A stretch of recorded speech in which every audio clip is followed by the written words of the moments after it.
So let's begin down in Tennessee, right? Correct. It's Tennessee, where an execution just took place. Can you tell us who was executed and why it was controversial? Okay, so the gentleman who was executed is named Byron Black. He was 69 years old. He was, in 1988, he shot his girlfriend and her two young daughters, 9 and 6. No controversy over that. He did it, it happened. So he was on death row for 37 years. So he's 69 years old. And on Tuesday, he was executed by lethal injection in Tennessee. And there's two main issues. You're talking about New York Times, and all this ties in because there's a bioethics, questions here. So the reason why this is interesting is there's two ethical issues at play here. One is that he was defined as having an intellectual disability. You're not supposed to be able to execute people. They're not eligible for execution because that's cruel and unusual punishment. It's not going to serve any deterrence or, reformation, reforming any kind of issues like that. So he had applied to have his sentence changed to life in prison in 2000 already, saying he had, at the time, mental retardation was the term. And the court found that, no, he didn't meet that bar. But since that time, the definitions have changed, and he almost certainly would meet it now. He appealed then. In 2002, I think there was was it 2002? There was a SCOTUS case that basically said if your IQ is basically if you're, challenged this way, and they generally understood as IQ under 70, that you can't be executed. But because he applied for his before this law changed, or before this ruling came out, it was deemed that he couldn't ask again. So he kind of missed his chance, or, went too early, whatever. Just some examples of why, he's defined as, having a developmental disability or intellectually disabled. He actually failed grade 2. One of the reasons this is in the court documents that I was reading is because he didn't understand the game red light, green light, as an example. Like, he couldn't get it. Wow, but later on in life, he found a girlfriend? That. Listen, if you're watching this, you can do it. There's hope for everybody out there. His football coach had to make a simplified playlist for him because he couldn't understand the offensive plays. The coach said that he was good on defense. He could attack the guy with the ball, but the offensive plays he couldn't get. So anyway, there was... Well, that's interesting, though, that before the definition was changed, even with such a serious disability, he didn't meet the requirement of the state prior to the changes. And so basically the way it's detected or measured has changed over time, right? And now it's more a clinical definition and about IQ, and it's more standardized. So it was different in different jurisdictions and states, and there wasn't, the standardization, right? He was also, his mother drank when she was pregnant with him and apparently exposed to lead as well. So he had, these issues. Now, he was executed on Tuesday, but before that he was, had dementia, and he was in a wheelchair, and they applied to the Supreme Court and to the governor of Tennessee, and both of them declined to take up the case. But there's a second issue here. And the second issue is that he had an implant that's what's it called? Like a pacemaker. Yeah, it's a cardioverter defibrillator. So it's a pacemaker plus defibrillator. And it was argued that if he's executed with this, that it's going to make it more painful and prolong the death. So a court in Tennessee said, okay, so the thing should be turned off before he's executed. Just a quick thing on that. What they mean, to my understanding, when they say prolong the death, is actually that it would keep it would try to keep the heart working. So the chemicals that are that enter the body to get this going, it will continually cause the pain of restarting his heart over and over and over again. Correct. And it was deemed that yes, this would be probably the case. It was also argued that it wouldn't be the case, but the correctional service in Tennessee was ordered to turn it off. And they said, okay, fine, no problem. Nashville, I think it was General Hospital, whatever, will, go in and they'd have to go in and do it. But then the hospital put out a statement saying, no, that would be contributing, it's against medical ethics because that would be contributing to an execution. So we won't do it. Because it would break the Hippocratic Oath. Exactly. So the American Code of Medical Ethics forbids doctors from participating in executions. And so on Tuesday, all avenues for stopping this were exhausted, and he was executed by lethal injection. And 7 media witnesses that were there reported that he groaned during it and said, "It's hurting so bad." And they're going to, part of the autopsy, they can get the data out of the device that's implanted and have a look at it. As you're describing it, it's just important to remember that even though he did kill several people, right? He was too intellectually disabled to understand that it was wrong or what he was doing, right? So he's not a murderer, I guess, in the traditional sense. Yeah, and 37 years ago, they were just, he's now has dementia, he's in a wheelchair, so you can wonder what purpose is served by completing the execution, right? Of course, the family statement was we feel, we've been sitting with this for 37 years. We feel, a sense of, completion or justice now. His family is feeling what we've been feeling all these years. With these things, there's many sides of it.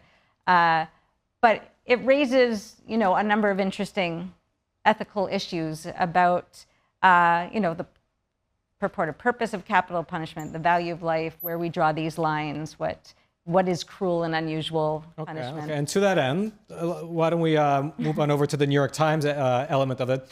So I'm going to read you a tweet.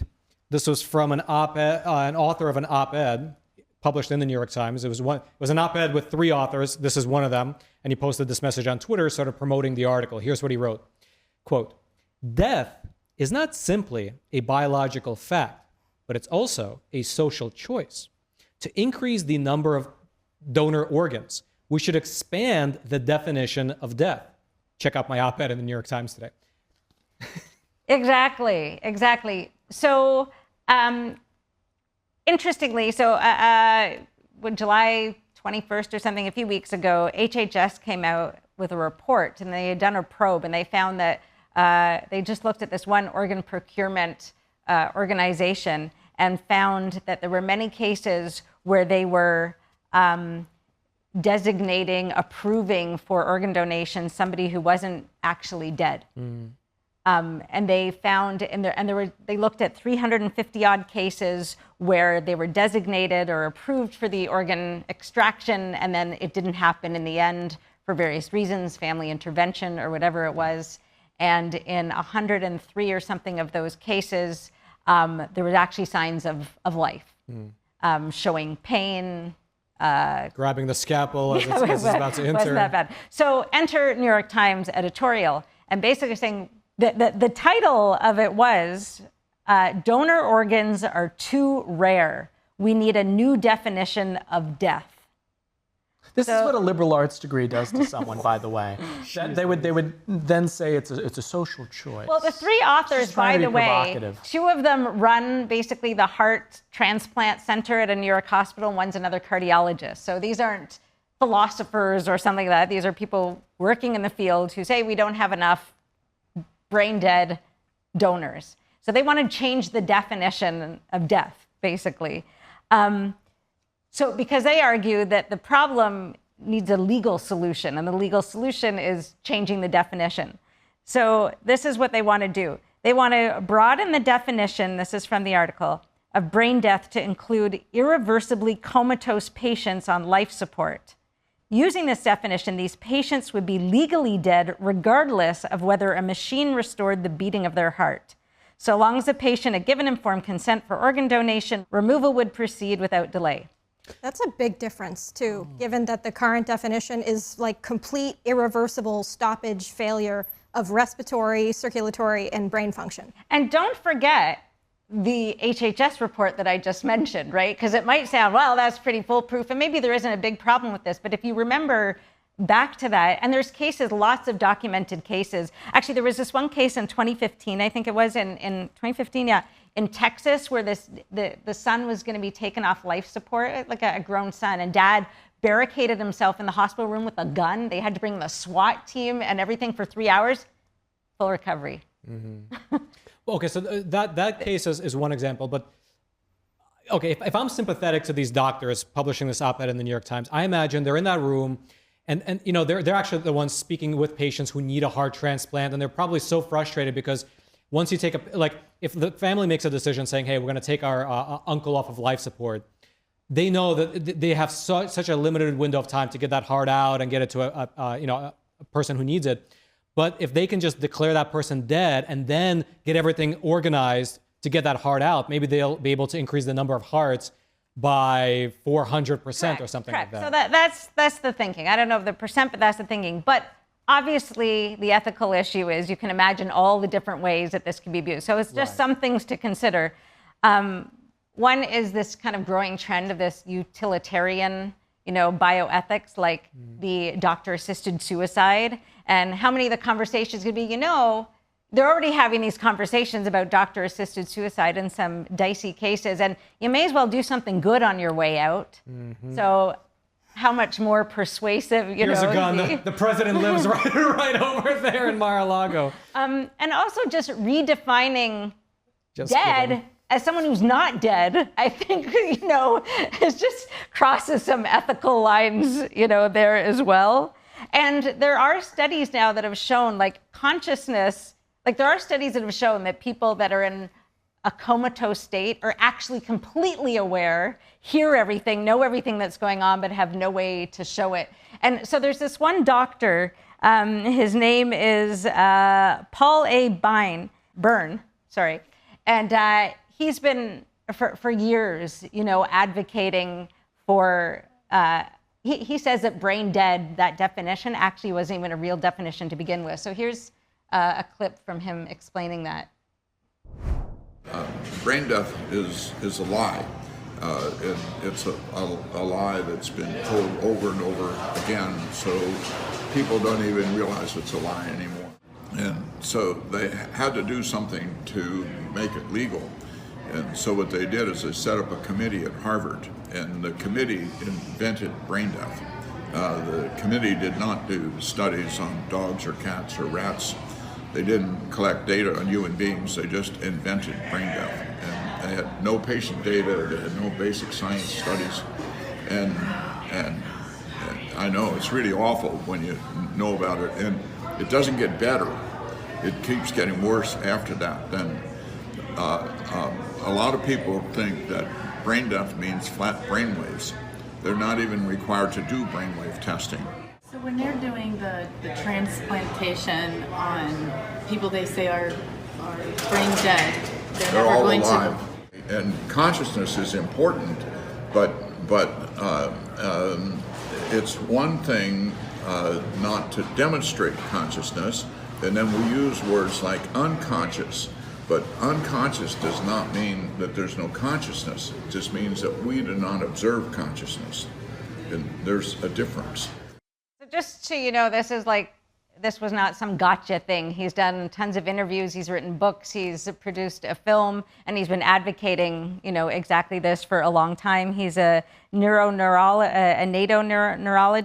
and he's been trying to make this case for years in lots of different ways. You said NATO neurologist? No, neonatal. So, neonatal. So For baby. children. I thought, why does NATO need a neurologist? Okay. But anyway, if you know this, you're like, wow, the definition of brain dead isn't even really a thing, according to him. They're not, looking at brain waves or anything like that. So it raises many ethical issues. And, at this station, Epoch Times, for years, we've been covering, the organ harvesting in China.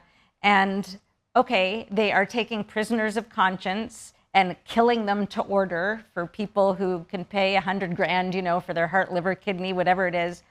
And part of it is that they're alive when they're extracting the organs. And this has always been a huge, ethical breach on top of the fact that they're murdering people, to take their organs, but they're actually still alive. This would be like, yeah, that's no big deal. That's how we do things now, right? That's actually the optimal way. So it's got a lot of issues. Well, I feel like again, I do feel like just being sympathetic to these doctors who wrote the op-ed, I do sort of understand where they're coming from, but I do also see your point where it's like, you start going down this road, it's not actually that far to go to the next step where it's like, okay, how about prisoners on death row? Hey, you guys have organs. Exactly. And then, then you get to a few years after that. Let me throw something else out there from the comments I've read. And if you look on, X and, comments on Epoch Times page, all this stuff, tons of comments I've seen. People like, I am taking myself off the donor list. I've always told everyone, don't put yourself on the donor list. I'm telling my daughter, take yourself off. So they may actually be having the opposite effect of having less people signing up to be donors if they're uncomfortable. And I read, there were so many comments and stuff out there. And one is, a nurse, or she's the, I can't remember what her exact role was, but what was it exactly? Anyway, she could see that the doctors interested in the transplants were going and putting meds on the charts of some patients that they had identified as potential donors, whether they had signed the card or not, had the conversation with the family or not. So from her perspective, there's sort of this ghoulishness around, right? Of course, they want the organs for good reasons, but it creates this culture of, kind of hovering around those who might be, on the brink. So it just, yes, you can understand the rationale and the instinct, but the number of things that it can unleash and just the mental switch of how you think about, this living person, this commodity, or this, potential donor. Yeah. And that's the other thing too. I mean, for as long as human history has been around, doctors, health professionals, whatever, these are people that are meant to care for us, right? So a breach of that trust, it hurts more in the general heart of society than almost anything else. This is someone that you want to be able to trust with your life in many cases. If that's not an established fact anymore, that's a big deal. And what if, let's say, you're on that bed, you're totally out, you're completely being sustained by life support, and they're like, okay, we're gonna cut the cord.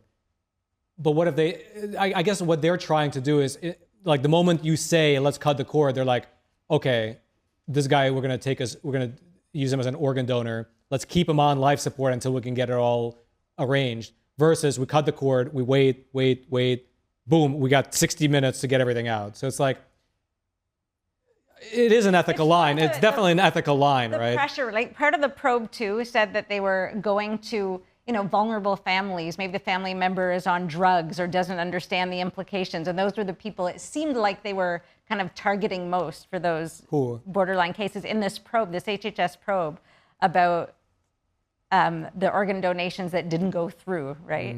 Those ones. So it's just a lot of room for abuse. Of course, in its purest state, yes, you can easily make the argument, but it's never going to be that. That's true. When you start kind of itching the definition of death forward, it'll eventually expand to be quite broad.